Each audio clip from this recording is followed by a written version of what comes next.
अस्सलाम वालेकुम। इंग्लैंड और ऑस्ट्रेलिया का नया टेस्ट मैच स्टार्ट होने वाला है 26 को। तो उसको फॉलो करेंगे और देखते हैं। बॉक्सिंग डे टेस्ट मैच होगा मेलबर्न क्रिकेट ग्राउंड के अंदर। जो कुछ न्यूज़ मिलने में आ रही है वो ऐसी है कि पैट कमिंस और नेथन लायन जो है वो तो इंजर्ड हो गए हैं, आउट ऑफ द टूर्नामेंट, बिल्कुल अब नहीं खेलेंगे यहाँ से। तो उम्मीद यही है कि उनकी जगह जो है वो माइकल नीसर और शायद ब्रेंडन रॉजर्स को चांस दिया जाएगा। कुछ लोग ये कह रहे हैं शायद बेस्ड ऑन इंजरी मैथ्यू कुनीमन जो कि अभी बिग बैश लीग खेल रहा है, उनका लेफ्ट आर्म लेग स्पिनर है, तो वो जो है उसको शायद कंसिडर कर लें नेथन लायन की जगह। पर मुझे ऐसा लगता है कि शायद ये, क्योंकि जो मेलबर्न की पिच होती है ना भाई, कुछ अजीब सी पिच है। 20 ओवर जो है बॉल मूव होता रहता है तो स्विंग होता रहता है। तो मुझे ऐसा लगता है कि शायद ब्रेंडन रॉजर्स और माइकल नीसन दोनों को ही डाल देंगे। पैट कमिंस और नेथन लायन की जगह ये दोनों आ सकते हैं, बिल्कुल आ सकते हैं। ब्रेंडन रॉजर्स बैटिंग भी कर लेता है, तो पैट कमिंस भी हल्की फुल्की बैटिंग कर लेता है, तो वो मैच हो जाएगा। और ब्रेंडन रॉजर्स जिस पेस से बॉल करता है ना, वो पेस मेलबर्न में सूट कर जाएगा। जैसे पर्थ में सूट कर गया, मेलबर्न में सूट कर जाएगा। एडिलेड में शायद वो नहीं चलता, क्योंकि एडिलेड में बॉल थोड़ी पिच थोड़ा सा हार्ड था, बैटिंग पिच था, तो वहां उसको नहीं खिलाया। ब्रेंडन रॉजर्स और माइकल नीसर का ही चांस मुझे लग रहा है कि वो खेलेंगे। दूसरी तरफ आ जाओ भाई, इंग्लैंड, सबसे ज्यादा तबाह हुई हुई टीम यहाँ तो बुराइयां ही बुराइयां चल रही हैं। पहली सबसे जो मसले वाली चीज हो गई है इधर, वो ये है कि जोफ्रा आर्चर जो है वो नहीं खेलेगा अगला टेस्ट। तो उसकी जगह इन्होंने गस एटकिंसन को डाला है, और ऑली पोप आउट हुआ है। ऑली पोप की जगह जेकब बेथल आ रहा है। अच्छा, ऑली पोप भी वन डाउन प्लेयर पूरा जो है वो नहीं था। मैं जब से कह रहा हूँ, जब से मैंने इंडिया की सीरीज देखी थी, मैं जब से ही कह रहा था कि भैया 5 टेस्ट मैच में एक 100 करने वाला प्लेयर बड़ा प्लेयर नहीं हो सकता। ठीक है, तो मुझे नहीं लगता कि, चलो 100 भी छोड़ो, मैं तो कहता हूँ वन डाउन आया था ना, मैच सेटअप करना होता है आपको। मैं तो 100 की भी नहीं बात करता। मैं कहता हूँ जो प्लेयर पहली इनिंग में मैच सेटअप करके देता है वो बड़ा प्लेयर है। मैच सेटअप से मतलब, या तो आप पहली बैटिंग करके बड़ा स्कोर मारो ताकि ऑपोजिशन जो है वो बैकफुट पे हो, या फिर जब अगर आप सेकंड बैटिंग में आ रहे हो तो फिर आप दूसरी टीम पे लीड चढ़ाओ, आगे निकालो अपनी टीम को, ताकि जब थर्ड इनिंग शुरू हो तो आपका अपर हैंड हो, जैसे ट्रेविस हेड करता है। जब भी सेकंड इनिंग में या पहली इनिंग में बैटिंग आती है और रन कर गया, आउट हो गया तो अलग चीज है, लेकिन अगर रन कर गया तो वो अपनी टीम को आगे ले जाता है, वहां से फिर चांस बनता है टीम उसका जीतने का। तो ना इंग्लैंड की टीम में फिलहाल ऐसा कोई भी नहीं कर रहा। ठीक है ना, जिनको हम वर्ल्ड क्लास कहते हैं कि जी ये जो रूट हैं जी, बड़े ग्रेट प्लेयर हैं। ठीक है, वो ग्रेट प्लेयर भी अपना 100 करते हैं और कट लेते हैं। उनको ये नहीं होता कि मैं अपनी टीम को थोड़ा सा आगे पुश कर दूं ताकि एक अपर हैंड लेके हम जाए थर्ड इनिंग में। कभी भी ऐसा नहीं करता है, हमेशा अपने लिए रन करता है और फारिग होता है। मुझे तो भाई बस एक सही लगता है, आई कैन से कि he is a good player, he is an excellent player, he is a very classy player, technically very sound, good to watch. Stacking great, stacking up some huge runs. लेकिन बात सारी थी वही है कि जी आपके पास जो है वो मैच विनिंग नॉक नहीं है। मैच विनिंग नॉक का मतलब वो इम्पैक्टफुल नॉक जिससे मैच पुल हो जाता है, जैसे ट्रेविस हेड करता है, जैसे स्टीव स्मिथ करता है, जैसे एलेक्स कैरी करता है। एलेक्स कैरी 80 करता है, 100 करता है, 80 90 भी कर देना अगर, मैच जो है वो एक तरफ कर देता है, इम्पैक्ट उसका इतना खतरनाक होता है। तो ऐसा ना इनके ओलीपॉप करता है, ना इनका जो रूट करता है, ना इनका हैरी ब्रूक करता है। ठीक है, और मैं इन तीनों में सबसे ज्यादा कसूरवार अगर किसी को ठहराऊंगा तो जो रूट को ठहराऊंगा, क्योंकि जो रूट अपने आप को दुनिया के सबसे बड़ा बैट्समैन कहता है, इंग्लैंड का नहीं, दुनिया का सबसे बड़ा बैट्समैन कहते हैं इसको। तो भाई जब दुनिया के सबसे बड़े बैट्समैन हो तो इंग्लैंड को एक मैच भी नहीं दे रहे आप खुद अपने तौर पे। मैं नहीं कहता आपने पांचों मैच जिताने, एक मैच तो जिताओ, वो भी नहीं है आपके पास। तो ये है भाई इंग्लैंड का हिसाब किताब। बैटिंग में बिल्कुल फ्लॉप चल रहे हैं, तो जेकब बेथेल जो उन्होंने डाला है ओली पोप की जगह, मुझे नहीं लगता कि भाई वो भी कोई बड़े झंडे गाड़ देंगे। मैंने उसे इंडिया के टेस्ट मैच में भी देखा हुआ है, खत्म टेस्ट प्लेयर है। बिल्कुल। मैं ये भी नहीं कहूंगा कि ये 10 20 30% है, ये खत्म टेस्ट प्लेयर है। और मेलबर्न की पिच पे ये 20 रन कर लेना तो मैं बहुत बड़ा प्लेयर मानूंगा इसको। ये 20 रन नहीं कर सकता, ये मैं बता दूं। तो खैर ये हो गया इनका हिसाब किताब। देखते हैं अभी अगला मैच लगता है तो क्या होता है। On top of all this, जो इनके साथ सबसे बड़ा और हैंड हो गया है वो ये हो गया कि जी वो बैंड रैकेट की एक वीडियो आउट हो गई, जिसमें वो फैन के साथ खड़े होके, मेरा ख्याल है ड्रंक है, और वो जो है वो फैंस के साथ कोई रात में कोई इंटरेक्शन वगैरह हो रहा है ऐसी रोड के ऊपर, और उसमें जो है उसने कोई ऐसा कोई लफ्ज़ बोल दिया जो कि थोड़ा सा मेरे ख्याल है नामुनासिब था फैन को। और फिर वो उसको जो लगा तो उसने अब्यूज़िव तो नहीं कहेंगे, शायद स्लैंग उसने कुछ ऐसा बोल दिया। तो वो जो उसको ऐसा लगा, उसको जो बुरा लगा फैन को, उसने वो वीडियो उठा के सोशल मीडिया पे डाल दी। अब वैसे तो इस वीडियो की कोई इतनी हैसियत नहीं है, हो जाते हैं ऐसे वाक़यात, बड़े-बड़े प्लेयरों के साथ हो जाते हैं। विराट कोहली जाता है प्रेस वो क्या कहते हैं एयरपोर्ट से आ रहा होता है, जा रहा होता है, हो जाते हैं थोड़ी बहुत झड़प-वड़प आगे पीछे, ऊपर-नीचे, सबके साथ हो जाती है। और प्लेयर्स बोल भी देते हैं, कुछ नहीं फ़र्क पड़ता। लेकिन क्योंकि अभी इंग्लैंड हारा हुआ है, दे आर ब्रूस्ड, तो वो जो ब्रूस्ड है ना, वुंडेड हैं, तो वो इस वजह से जो है ये सारी चीज़ें ज़्यादा फ़ील हो रही हैं इंग्लैंड की सारी सारे फैंस को, और ये सारी चीज़ें कि जी ये तो डिसिप्लिनरी प्रॉब्लम आ गया, और ये सारी चीज़ें कि भाई देखो मैं तो सीधे-सीधे सवाल करता हूँ कि क्या मिसाल के तौर पे 1.5 महीने का एशेज़ है, 1.5 महीने का, या 1.5 पौने 2 महीने जो भी टाइम होता है, क्या 1.5 पौने 2 महीने में ड्रिंक करना मना है? अगर तो ऐसा है तो फिर वो गलत है, डिसिप्लिनरी एक्शन लो।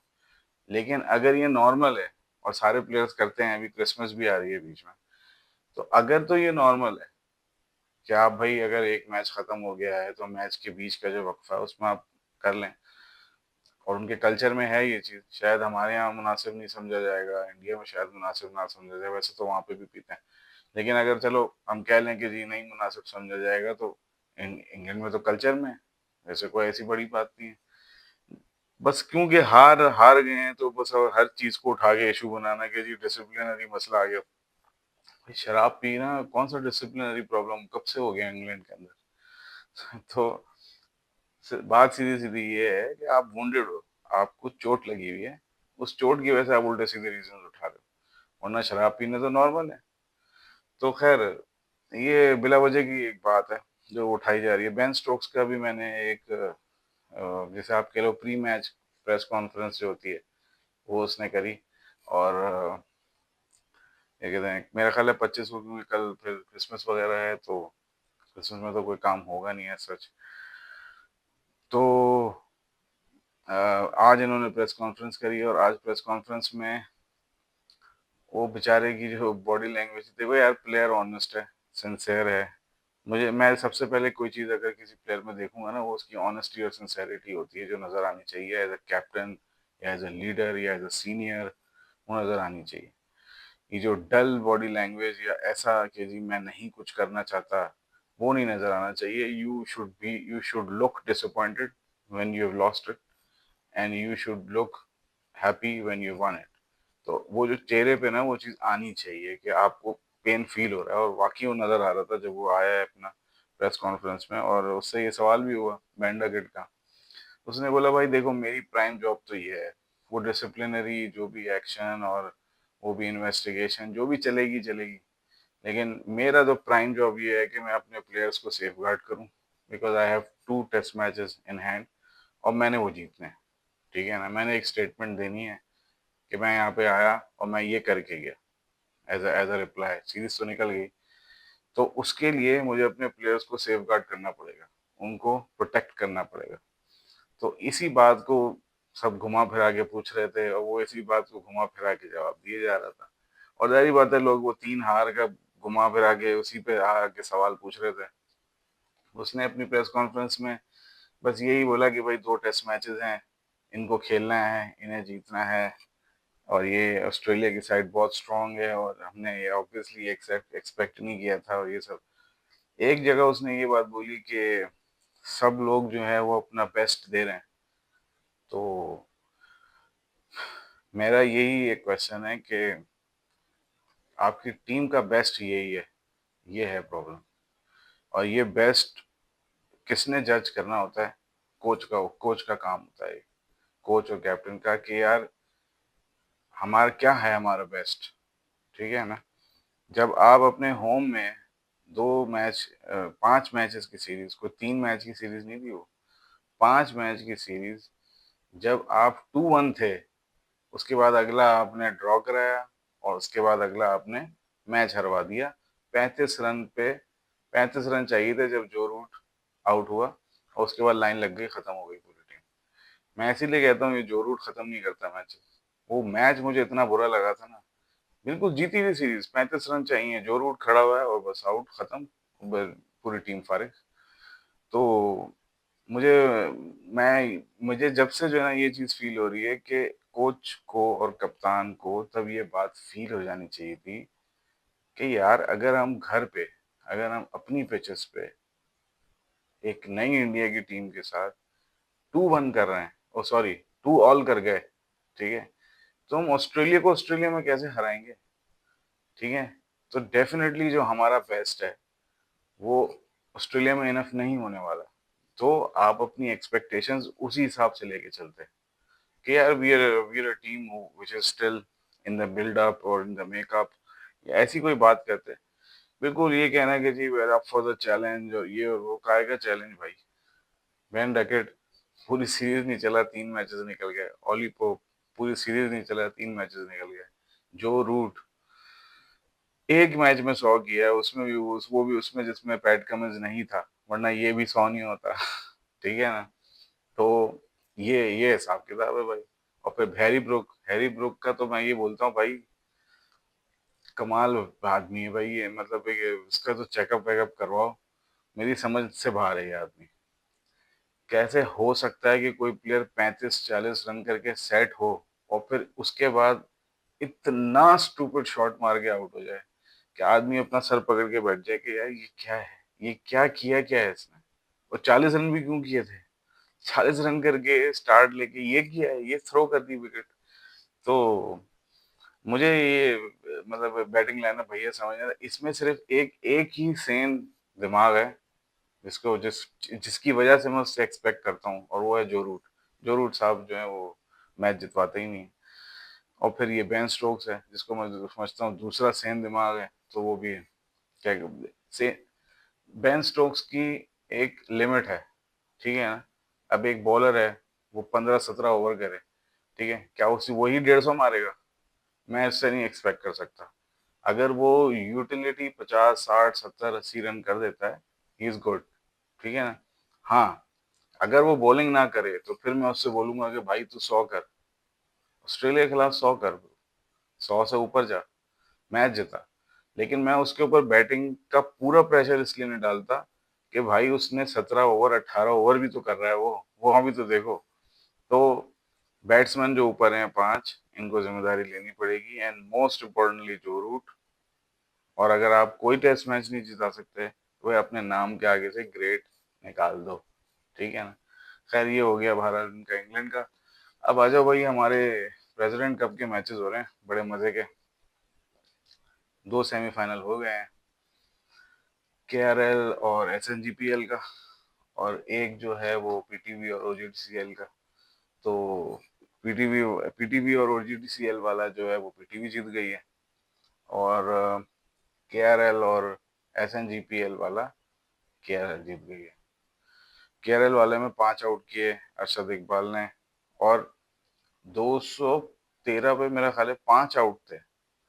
और इनके और टारगेट मेरा ख्याल है 200, 256 का था, 255 का टारगेट था। 215 पे 5 आउट, 213 पे 5 आउट, और 240 पे पूरी टीम निमट गई भाई, 242। यानी 36 रन के अंदर 5 विकेटें दी हैं और खत्म करके निकल गए सारे के सारे। 36 में नहीं कहेंगे, मेरा ख्याल है 30 रन, शायद बोलेंगे इस 30-35 रन में जो है वो 4-5 विकेटें दी हैं और गेम खत्म हो गया इनका। तो एक तो ये बहुत ही बेकार परफॉर्मेंस दी है इन्होंने। और ये जो SNGPL आज हारा है ना, इसमें सारे अच्छे बैट्समैन थे। साद खान था, शान मसूद था, सारे बड़े नाम थे। हसीबुल्ला था जिसको भी पहला वनडे खिलाया, इससे रन नहीं हो रहे भाई, बिल्कुल नहीं हो रहा। अच्छा प्लेयर है, पता नहीं क्या हो गया, ये कॉन्फिडेंस प्लेयर है, इसका कॉन्फिडेंस शैटर हो जाता है, रन नहीं होते इससे फिर। और फिर तो अच्छी स्टार स्टडेड टीम थी। उमर बिन यूसुफ ये भी पाकिस्तान खेल चुका है, तो लेकिन जो है वो बस क्लियर नहीं करा सके।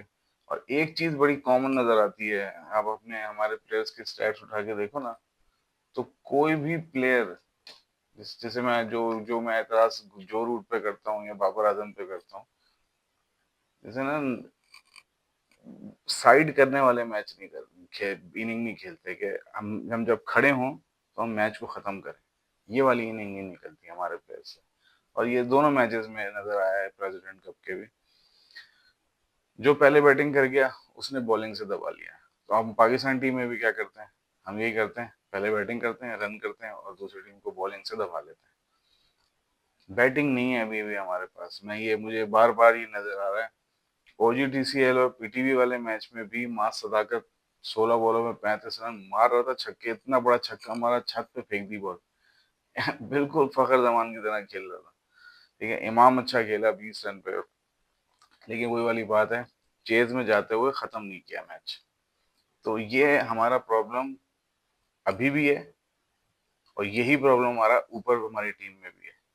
और फिर अभी हम ये बात कर रहे हैं कि इन्हीं प्लेयर्स में से उठा लो क्योंकि वो कायद अज़म ट्रॉफी में अच्छी परफॉर्मेंस है, ठीक है, उठाना भी चाहिए। लेकिन सवाल ये है कि कायद अज़म ट्रॉफी पूरी खेल ली, प्रेसिडेंट कप पूरा खेल लिया, प्रॉब्लम आज भी वही है जो इंटरनेशनल क्रिकेट में होता है। तो फायदा क्या हुआ फिर आपको खेलने का? तो हमारे प्लेयर्स को ना थोड़ी बहुत काउंसलिंग की भी मुझे लगता है कभी कभी जरूरत है, कि इनके साथ कोई बैठे और पूछे कि भाई आपको अपने कायद अज़म ट्रॉफी और प्रेसिडेंट कप के सीजन से सिर्फ रन नहीं बाहर निकालना है, मैच विनिंग परफॉर्मेंसेज निकालनी है। और अगर आप कायद अज़म ट्रॉफी खेल के प्रेसिडेंट कप में आपकी बैटिंग स्किल्स और नीचे जा रही हैं, तो कायद अज़म ट्रॉफी खेलने का फायदा क्या हुआ? हम यही तो बात करते हैं अपने प्लेयर्स के लिए कि यार अगर किसी की फॉर्म खराब हो तो कायद अज़म ट्रॉफी खेले, लिस्ट ए खेले। अब सवाल ये है कि जो कायद अज़म ट्रॉफी खेल के आ रहा है लिस्ट ए के मैचेस में, प्रेसिडेंट कप खेल रहा है, उसकी परफॉर्मेंस इंप्रूव नहीं हो रही। तो यार फिर तो कायद अज़म ट्रॉफी भी अजीब, उनका कोई आउटपुट ही नहीं निकल सका ना। एक प्लेयर मुझे इनमें से जो अच्छा लग रहा है ना थोड़ा, जो पाकिस्तान के लिए आगे लाजमी सर्व कर जाएगा, वो मुझे लग रहा है ये जहदाद खान। इसने 47 बॉलों पे 63 किए, और ये काफी नीचे बैटिंग करने आता है, ये कोई ऊपर का प्लेयर नहीं है कि आप ये समझो कि ये क्या कहते हैं बड़े ऊपर रन करता है। इसका नंबर काफी नीचे है। मैं एक मिनट जरा मैच निकालूं उसका, हाँ ये वाला मैच है। हाँ,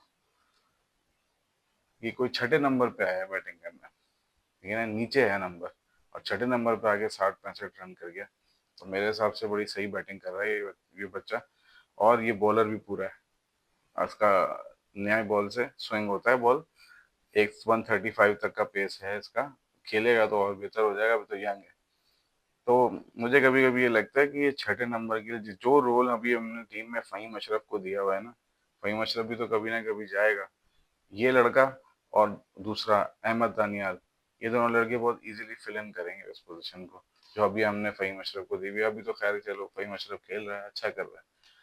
और इसके अलावा हमारे पास जो शादाब और हारिस रऊफ, इनकी अच्छी परफॉर्मेंसेज आ गई हैं, which is a very good sign. सवाल सिर्फ ये पैदा होता है, शादाब ने शायद 4 आउट किए थे, हारिस रऊफ ने भी 4 ही आउट किए थे। एक वक्त शायद इनमें से किसी का, हाँ उसका, हारिस रऊफ का हैट्रिक चांस भी बना था, हुई नहीं हैट्रिक, लेकिन बॉलिंग अच्छी कर रहा था। और ऑस्ट्रेलिया में करता है वो अच्छी बॉलिंग, अभी इससे पहली पहली दफा नहीं है, पहले भी अच्छी खेली थी उसने। तो अब सवाल सारा ये है कि जी शादाब की जगह बनेगी या नहीं बनेगी, मुझे नहीं पता। क्योंकि उसने आना किसकी जगह है। देखो भाई, दो नंबर है। एक तो है मोहम्मद नवाज, वो तो पिछले मैच का प्लेयर ऑफ द सीरीज है।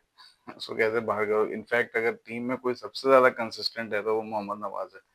तो वो तो मुझे नहीं लगता बाहर होता है किसी भी तरीके से, होना भी नहीं चाहिए, ज्यादती होगी। और दूसरा जो है वो है फ़हीम अशरफ। तो फ़हीम अशरफ की यूटिलिटी अभी फिलहाल टी 20 टीम में बहुत अच्छी बन रही है। वो नीचे से आगे 20-25 जरूरी रन्स भी कर जाता है, और वो विकेटें भी एक दो निकाल लेता है अच्छी, ओडीआईज में भी और टेस्ट में भी, दोनों में अच्छी बॉलिंग करता है। तो अब बात ये है कि आएंगे किधर भाई, जगह किसकी लेंगे इन दोनों में से। पहली तो चीज मैं ये रिक्वेस्ट करना चाहता हूँ अपने जितने भी सिलेक्टर्स और जो भी हैं, कोचेस वगैरह है, या सिलेक्टर्स ऐसे सिलेक्ट करेंगे और कोचेस टीम बनाएंगे, तो मैं सिर्फ ये एक्सपेक्ट करता हूँ कि यार भाई, खुदा के वास्ते शादाब खान को अबरार का रिप्लेसमेंट बना के मत खिलाना। ये मैं हाथ जोड़ के बोल रहा हूँ। अबरार आपका पूरे का पूरा मैच विनर है, वाइट बॉल का, टी 20 और ओडीआई दोनों में।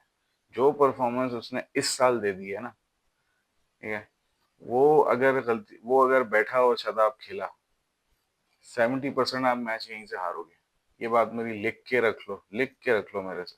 70% मैच आप हार जाओगे। तो अबरार को मत छेड़ना भाई। अब नवाज और फहीम में से नवाज तो नहीं हट सकता, वो तो मैच विनिंग परफॉर्मेंसेस दे रहा है, तो फिर मेरा ख्याल है छुरी फहीम पे ही चल जाएगी। मुझे ऐसा लग यही रहा है। मेरे से अगर पूछो तो शादाब खान की जगह नहीं बनती। लेकिन क्योंकि अब जब जिद लग जाती है कि जी डालना ही है टीम के अंदर, क्योंकि उसने बिग बैश में परफॉर्म कर दिया है एक परफॉर्मेंस, तो फिर अब जिद लगेगी तो जिद क्या, तो कुछ नहीं किया जा सकता ना, वो तो फिर डालने डालना ही पड़ेगा। तो मैं तो खैर अभी भी हक में नहीं था इसके। और दूसरा जो हमारा बंदा है हारिस रऊफ, देखो, हारिस रऊफ जो है ना, एक सबसे ज्यादा जिसे टीम में कहते हैं ना कॉम्प्लिकेटेड केस है। बायलैटरल्स में ये बंदा ऐसे फारिग करता है टीम्स को कि सब लोग कहते हैं वाह वाह वाह वाह, हारिस हारिस रऊफ, हारिस रऊफ, पेस पेस ही पेस है भाई, वाह। देखो यार, हमें पेस की कितनी जरूरत है पाकिस्तान टीम में, वगैरह वगैरह चलती रहती हैं बातें। लेकिन मसला सारा ये है कि जब भाई साहब बड़ा टूर्नामेंट खेलते हैं और अगर इनको कोई जरूरी ओवर दे दिया, तो बस उस ओवर में ये इंश्योर करके आता है कि पाकिस्तान मैच ना जीते, तो दूसरा वाला मैच लेके निकल जाए बस इस तरीके से। मेरी आंखों के सामने अभी भी जब वो फिगर आता है ना, वो विराट कोहली वाला मेलबर्न के मैच का, नीचे बोर्ड पे लिखा, नीचे जो टिकर जो लगा होता है उस पे लिखा हुआ था 8 बॉलों पे 28, ये जो लिखा हुआ था ना 8 पे 28, तो वो मेरे दिमाग में जब आता है ना, तो मुझे ऐसा लगता है कि मैं पागल हो जाऊंगा। ये हुआ कैसे, कि वो मैच गया कैसे दूसरी तरफ, कभी 8 पे भी 28 बने। लेकिन अल्हम्दुलिल्लाह ये हारिस रऊफ का कमाल था। तो बात ये है कि ये बड़े मैच में ये कर देते हैं। अभी एशिया कप में भी इसने एक ओवर में 17 रन खाए, मैच दूसरी तरफ दे दिया, फिर उनके लिए केक वॉक थी वो, फिर इजी हो गया मैच, बस वो 17 रन पड़े हैं, उसके बाद मैच उनका था। तो वो नहीं पड़ते तो मैच ये ले ही नहीं सकते थे हमसे, हम जीत गए थे, 6 ओवर में 60 रन चाहिए थे, कौन लेता हमसे मैच। बस वो जो 17 रन पड़े तो मैच में आ गए वापसी। तो हारिस रऊफ के बारे में, जब वो नहीं होता टीम में, वो एक, मैं कॉम्प्लिकेटेड केस इसलिए कहता हूँ उसको कि वो जब वो नहीं होता टीम में तो सब ये कहते हैं कि डालो डालो डालो, आपको आपको पेस वाला बॉलर चाहिए। अब शोएब अख्तर भी बैठे बोल रहे होते हैं चैनल पे, जी आउट एंड आउट एक फास्ट बॉलर डालो, तो कम से कम दो तेज फास्ट बॉलर होने चाहिए, वो ये बात करते हैं। और पाकिस्तान में तकरीबन सभी यही बात कर रहे होते हैं कि जी दो फास्ट बॉलर तो लाजमी होने चाहिए। और फिर दूसरी तरफ जो है वो जब पिट जाता है तो कहते हैं यार ये देखो, हर बार खेलता है और हर बार हमें मैच हरवा देता है, ये रिलायबल नहीं है, ये तो यूं नहीं है, इसकी ट्रेनिंग यूं नहीं है, ये फर्स्ट क्लास नहीं खेलता, ये यूं नहीं। और उससे पहले सब ये कह रहे थे उसको डालो डालो डालो। तो मैं अभी भी बात वहीं पे आगे रुक गई है कि हारिस रऊफ टी 20 का हिस्सा नहीं था, ठीक है, लेकिन अब फिर ऑल ऑफ अ सडन वो टी 20 की टीम में दोबारा से आने के लिए तैयार हो रहा है, क्योंकि परफॉर्म कर रहा है। पेस हर जगह जरूरी होता है, तो वो फिर अपनी जगह बना लेगा। और फिर लोग उसको ये डिस्काउंट भी दे देते हैं क्योंकि तेज बॉलर है तो भाई कभी पिटेगा, कभी विकटें लेगा। तो आम तौर पे होता ही है कि बड़े मैच में वो कभी पिट ही जाते हैं, वो विकटें नहीं आती, बड़े मैच में वो पिटते ही हैं। खैर, मैं बस ये कह सकता हूँ कि ये दोनों हारिस रऊफ और शादाब आएंगे टीम में, मजबूरी बन जाते हैं ये लोग थोड़ा सा। और ऑन मेरिट देखो तो शायद इन दोनों की जगह नहीं बनती, लेकिन बहरहाल अब आएंगे और अब देखते हैं इनका क्या होगा जी, कहाँ फिट होते हैं, कैसे खेलते हैं। हारिस रऊफ का तो मैं फिर भी कह सकता हूँ कि स्क्वाड में रखना चाहिए, कि कभी अगर लगे कि जी एक आपको कोई बॉलर चाहिए जो इंटिमिडेटिंग, हालांकि पूरा स्पिन का गेम होगा, मुझे श्रीलंका में ये लग रहा है टोटल स्पिन डोमिनेशन होगी, लेकिन फिर भी कहीं आपको लगे कि यार आपने थोड़ा सामने वाली टीम को इंटिमिडेट करना है, तो एक हारिस रऊफ से मुझे प्रॉब्लम नहीं है, एज लॉन्ग एज उसकी यूटिलाइजेशन ठीक हो। भाई लग रहा है कि एंड में पिट सकता है और स्पिनर खिलाया जा सकता है तो स्पिनर खिलाओ, स्पिनर को ओवर दे दो, मत दो ओवर, कोई जरूरी नहीं है कि 4 ओवर है तो कोटा पूरा करना ही है, लेकिन अगर उसको स्मार्टली यूज किया जाए वो ठीक बॉलर है। यूजेज भी बहुत जरूरी है, ऐसा नहीं है कि सब बॉलर की गलती होती है, यूज करने वाला जो कप्तान है उसने भी देखना होता है। तो ये भी है। और दूसरी चीज ये है कि हारिस रऊफ के लिए मैं ओके हूँ, बट मैं अभी भी शादाब के लिए ओके नहीं हूँ।